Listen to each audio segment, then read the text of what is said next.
C'était une voiture sur les amis qui dérapait. Donc vous l'avez compris les amis, on va regarder j'ai regardé Fast and Furious 8 ou pour les intimes Rapide et Furieux 8, comme ça 8. Et oui, donc le célèbre franchise Fast and Furious qui jusqu'où va-t-elle s'arrêter? Ils ont dit qu'elle va peut-être s'arrêter au 10, on verra. En attendant, j'ai été voir pour vous le 8 qui est du coup la suite et avec beaucoup d'attente et on ne sait pas ce que ça allait donner, surtout après la mort de Paul Walker. Donc c'est voilà, premier Fast and Furious sans Paul Walker. Donc qu'est-ce que ça a donné? Alors déjà, pour moi, ça a mal commencé. La scène du début, en fait, on a une scène de début où il y a donc une course et tout. Et je ne comprends pas trop, quand vous regardez après la suite, je ne comprends pas trop à quoi elle sert. Donc il y a un pourquoi, mais il est tellement léger, infime, que je pense pas que 10 minutes de ça était nécessaire pour en arriver là. Donc du coup pour moi cette scène, même si elle est bien faite, elle est stylée, en fait pour moi elle n'a pas vraiment de rapport avec le film en général et elle n'a pas le lieu d'être. Voilà. Donc ça, pour moi c'est juste un petit kiff qu'ils ont voulu mettre pour allonger le film ou je sais pas quoi.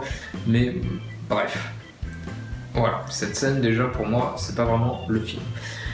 Ensuite, le film commence par beaucoup trop de vannes, surtout au début, et pour moi ça va pas avec l'univers Fast and Furious. Fast and Furious, c'est pas forcément de la vanne, c'est un autre thème, un autre concept. Il n'y a qu'une seule personne dans le film qui est autorisée pour moi à faire des vannes et qui le fait très bien, c'est Roman Pierce.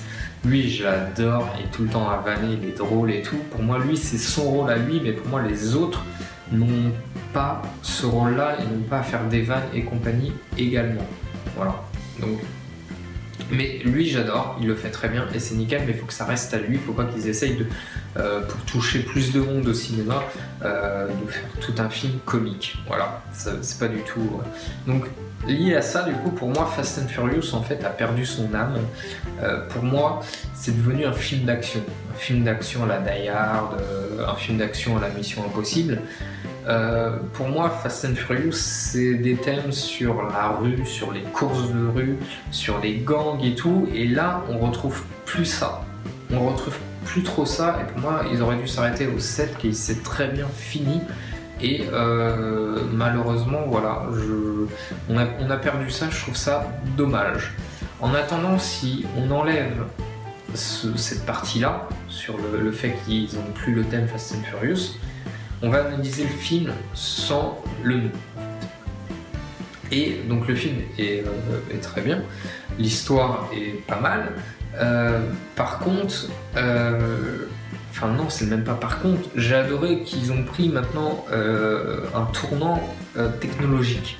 C'est-à-dire que là, toute l'histoire est basée sur le contrôle à distance, et la technologie, les satellites et compagnie. Et du coup, c'est un revirement, un tournant et tout, et c'était super bien fait, bien pris, et j'ai adoré. Bon, moi qui suis un peu geek, informaticien, forcément, dès que c'est technologie, j'adore, I love it, comme dirait McDo. Donc Quick et tout, parce que je cite d'autres marques. Et d'ailleurs, ça montre même certains dangers de la technologie. Donc bon, c'est un petit peu exagéré les amis, il faut pas non plus voir midi à 14h quoi. Mais voilà, c'est peut-être à moyen long terme un truc qui va venir, le fait de pouvoir tout contrôler à distance à partir du moment où tu as piraté le truc. Les voitures, les feux, les caméras, les ordinateurs et tout, donc ça montre l'effet de ça. Bon, c'est vachement exagéré quand même, même si techniquement c'est plus ou moins possible. Mais du coup, j'ai trouvé ça très intéressant. Et du coup, tu te dis, mais comment ils vont mixer les voitures avec les courses et tout, avec la technologie? Et en fait, c'est super bien fait. Ils l'ont très bien fait et du coup, rien que pour ça, chapeau. C'est pas mal. Voilà, c'est pas mal. Donc, pareil, Fast and Furious, le concept, c'est d'aller toujours plus loin, toujours plus haut, vers l'infini et l'au-delà. Je m'éloigne. Et Le mec il fait des trucs qui n'ont aucun rapport, tu sais pas ce qui se passe dans ton cerveau, mais il le fait. Et donc voilà, ils vont toujours plus loin et dans des cascades, dans des trucs qui est impossible en vrai, tu le sais que c'est impossible, c'est pas réel, mais en fait c'est tellement bien fait, c'est tellement de fou que tu kiffes, tu dis ah c'est trop bien, c'est terrible, c'est stylé, même si tu sais que c'est entre guillemets ringard parce que c'est impossible à faire, mais c'est tellement bien fait et puis c'est du kiff, c'est du spectaculaire et tout, donc tu kiffes et je trouve ça terrible, honnêtement je trouve ça terrible, donc ça bravo, et du coup à chaque film tu dis mais maintenant qu'est-ce qu'ils vont trouver quoi, et ils arrivent à trouver, donc ça aussi bien joué.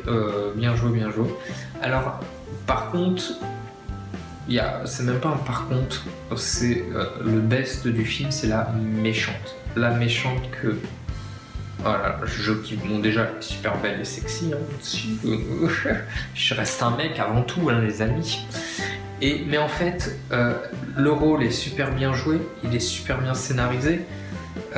Elle joue très bien, très bien son rôle de la méchante qui est froide, qui est sadique, qui a aucun sentiment, qui a un plan qui est vraiment pensé, réfléchi, qui a toujours un plan de secours, un plan B et tout.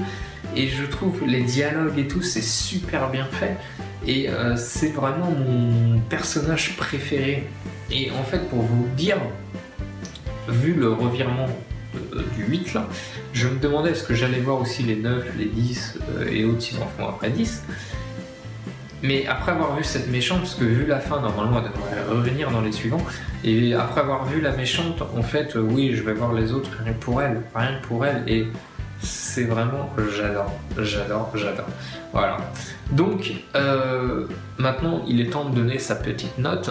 Et malheureusement, je vais être assez méchant. C'est un film qui est très bien, mais pour moi, le titre ne va plus avec la franchise. Et du coup, je vais lui donner un 3. Voilà, un 3. Faut aller voir le film, il est très bien, mais juste parce que pour moi, c'est plus vraiment l'univers, il s'éloigne de l'univers Fast and Furious. Je donne voilà un 3, les amis. Je suis désolé, je sais que c'est un peu violent, c'est un peu dur, mais c'est mon avis. Alors donnez-moi votre note en commentaire, vos avis, n'hésitez pas à commenter, partager, n'hésitez pas non plus à vous abonner si vous êtes au courant des dernières vidéos, et moi je vous dis à la prochaine fois les amis, bye bye.